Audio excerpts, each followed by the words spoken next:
역사상 제일 많이 팔린 책이 성경이라고 하잖아요. 실제 2013년도 자료를 보니까 지난 50년 동안은 가장 많이 팔렸던 책 중에 1등이 정말로 성경 39억 권으로 압도적으로 1위고요.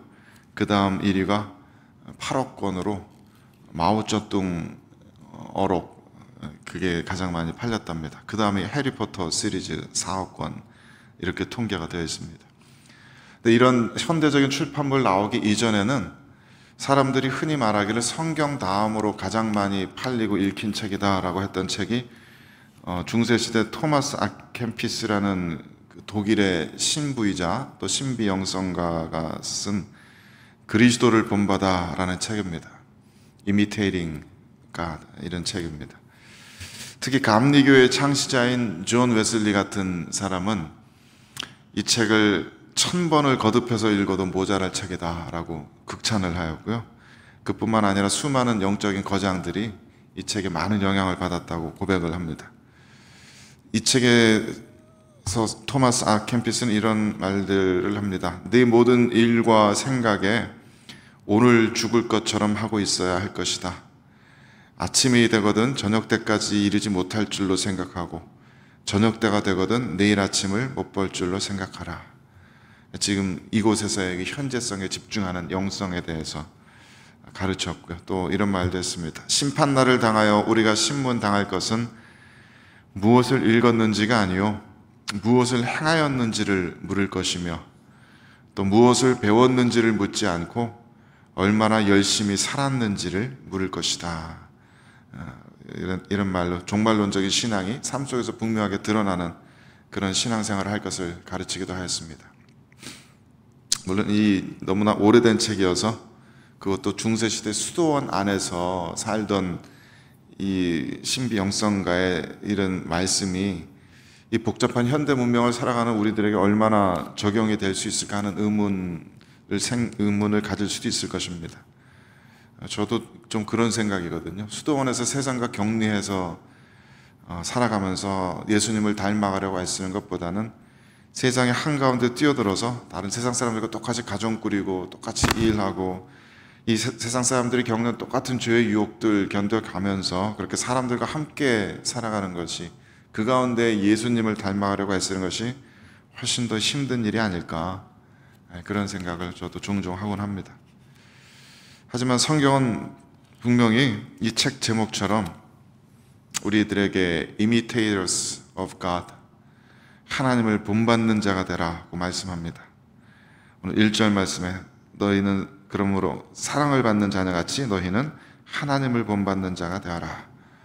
imitators of God 되어라 라고 이야기합니다. 아마 이 제목 때문에 토마스 아켄피스 같은 분들도 그런 책을 썼겠죠.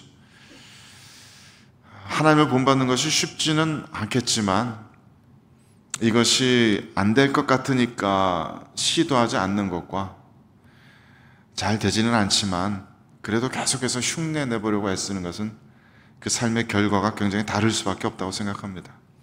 악기를 배우고 또 가르치다 보니까 깨닫게 되는 것이 있는데, 악기를 배우는데 좀 이게 재능이 있는 사람들은, 재능이 타고난 사람들이 있습니다. 남들보다 훨씬 빨리 배우고 훨씬 수월하게 악기를 다루는 이들이 있습니다. 그런 사람들은 특징이 있는데 이제 막 악기를 시작했을 때부터 마치 자기 자신이 인류 뮤지션인 것 같이 흉내를 곧잘 내곤 해요. 겉으로 보기에 이렇게 막 깊이 심취한 듯이 하면서 악기를 가지고 노는 것 같은 흉내를 잘 냅니다.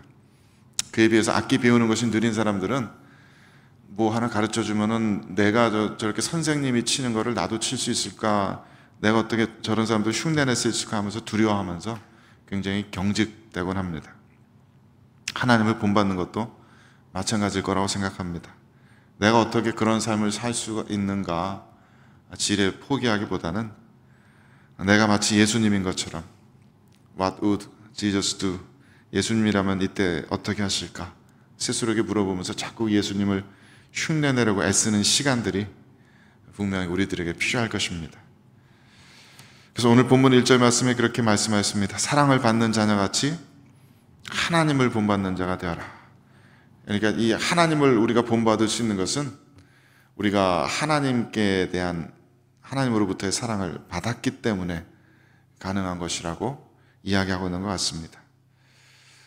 어린 남자 아기들도 자꾸 아빠를 자주 흉내내곤 하는데 아빠에게 사랑을 받았으니까 그렇겠죠. 아빠가 무섭고 그저 아빠가 자기에게 이렇게 사랑을 준다는 아무런 감각이 없다면 그 아빠를 흉내내려고 하지는 않을 겁니다. 우리 집 막내 아들도 대여섯 살 때부터 조그만 기타 하나 사줬더니 그거 메고서 제가 찬양 인도하는 모습을 그대로 흉내내곤 합니다. 기타 치고 소리 지르고 두 손 들고 주여 주여 손 들고 외치곤 합니다. 그게 신기해서 처음에는 비디오도 찍어두고 그랬는데 나중에 알고 보니까 저희 집뿐만 아니라 다른 집 찬양 사역자분들 애기들도 다 똑같더라고요. 애기들은 아빠가 하는 일들을 눈여겨보면서 그대로 흉내내곤 합니다. 그러니 하나님을 본받으려면 다른 무엇보다도 하나님의 사랑에 흠뻑 젖어들어야 합니다. 그 경험이 먼저 있어야 될 겁니다. 하나님의 사랑을 받는 통로도 사람마다 물론 굉장히 다양할 겁니다. 대부분의 성도들은 다른 사람들, 다른 성도들, 교회를 통해서 그들의 사랑을 받으면서 하나님의 사랑을 경험하게 되는 것 같습니다.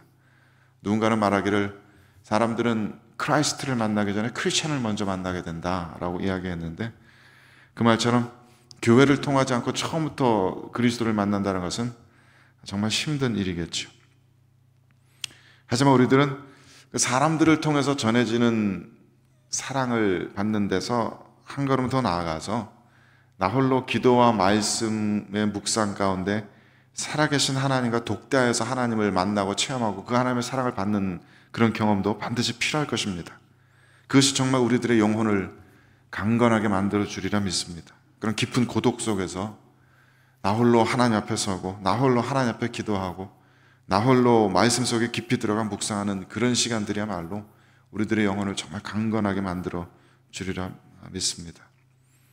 최근 제가 개인적으로 가슴 아픈 일들이 있는데 함께 동역하던 후배 젊은 사역자들이 자꾸 넘어지는 모습을 봅니다.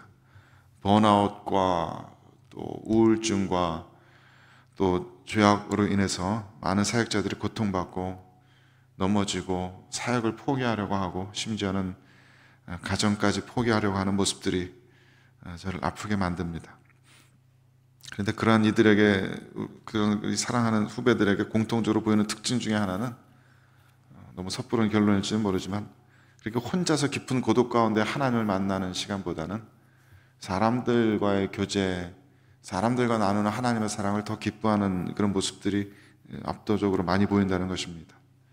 어쩌면 그렇기 때문에 사람들에게 상처도 더 잘 받고 그 상처로부터의 회복도 그만큼 더딘 것이 아닐까 그렇게 생각해 보곤 합니다. 다른 쪽이었으면 어떨까 싶습니다. 많은 신앙의 선배님들이 그랬던 것처럼 하나님 앞에 홀로 서서 그 깊은 고독 속에서 기도와 묵상 가운데 하나님의 사랑을 깊이 배워왔다면 외부로부터 공급되는 사랑이 아니라 내 안에서 솟아나는 그 하나님의 사랑으로 채워졌다면 그 힘들고 아픈 고독한 싸움들로부터 훨씬 수월하게 일어날 수 있지는 않았을까 그런 생각들을 해봅니다. 그래서 간절히 바라고 소망하기는 우리 모든 사랑하는 우리 킹스턴 하나님교회 성도들이 어떤 방식으로든 홀로 하나님을 그렇게 깊이 만나고 깊은 대화와 교제를 나누는 경험이 더 풍성해지게 되기를 바랍니다. 하나님께서는 물론 성도들을 통해서 교회 가운데서도 함께 하시며 성도들을 통해서도 사랑을 공급하여 주시지만은 그렇게 홀로 하나님을 만나서 그 사랑 가운데 흠뻑 젖어드는 그 경험들이 우리들의 영혼에 큰 힘이 될 것입니다. 그리고 그렇게 해서 하나님의 사랑을 반복적으로 많이 체험한 이들은 자연스럽게 그리스도를 더욱 사랑하게 되고 그리스도를 닮아가고 싶어 하는 그런 소망이 더욱 커지게 될 것입니다. 오늘 이 본문 속에서 사도 바울은 우리 성도들을 가리켜 이런 표현들로 이야기하고 있습니다. 1절에서는 하나님의 사랑을 받는 자녀라고 하였고 2절에서는 역시 또 우리는 그리스도의 사랑을 받은 자들이다 라고 했습니다. 그리스도께서 우리를 위해서 당신 자신을 향기로운 제물로 속죄의 희생제물로 드렸음을 상기시키고 있습니다. 또 8절에서 우리는 빛의 자녀들이라고 했습니다. 이것이 우리들의 정체성입니다. 하나님의 사랑을 받고 그리스도의 당신의 온몸을 내던지신 그 사랑을 받고 그래서 빛의 자녀들이 된 그것이 우리들의 정체성입니다. 이 표현들만 우리들 영혼에 새겨놓고 되새기는 것만으로도 우리가 얼마나 하나님의 사랑을 듬뿍 받는 자녀인지, 얼마나 그리스도의 사랑 가운데 살아가는 사람인지를 기억할 수 있을 것입니다. 정말 우리는 이 세상 속에서 참다운 빛의 자녀들인 것입니다. 오늘 이 아침에도 하나님 앞에 기도로 나아갈 때 하나님의 그 풍성하신 사랑이 마치 폭포수처럼 우리들의 영혼에 쏟아부어지게 되는 역사가 체험되어지게 되기를 간절히 소망합니다. 기도하는 이 시간에 우리의 모든 죄와 허물이 용서받고 우리의 지치고 고난 마음이 하나님의 따스한 위로와 격려와 사랑 가운데 들어갈 수 있게 되길 바랍니다. 그래서 오늘 이 하루도 우리들 살아야 하는 이 세상 가운데서 하나님의 사랑과 진리의 빛을 마음껏 풍성하게 바라는 빛의 자녀들이 되시기를 주님의 이름으로 축원드립니다. 함께 기도하겠습니다. 거룩하신 주님, 저희들이 얼마나 하나님의 사랑을 받은 자들인지 기억합니다. 주 예수 그리스도께서 2000년 전에 저희들을 위하여서 십자가에서 그 사랑을 온전히 증명해 내셨음을 기억합니다. 저희들이 빛의 자녀로 부르심을 받았고 지금도 빛 가운데서 살아가고 있음을 고백합니다. 주님의 사랑을 이처럼 풍성하게 받았사오니 저희들을 사랑하여 주시는 주님을 더욱더 깊이 바라보고 응시하고 주님의 사랑 가운데 머물면서 주님을 닮는 자들 되기 원합니다. 주님의 입술을 담고 주님의 마음을 담고 주님의 행하시는 일들을 담기 원합니다. 이 아침에 저희 모두를 주님의 풍성한 사랑으로 채우셔서 오늘 이 하루 종일토록 주님 닮은 삶을 살아갈 수 있도록 역사하여 주옵소서. 감사와 찬양 올려드리며 우리 구주 예수 그리스도의 이름으로 기도드립니다.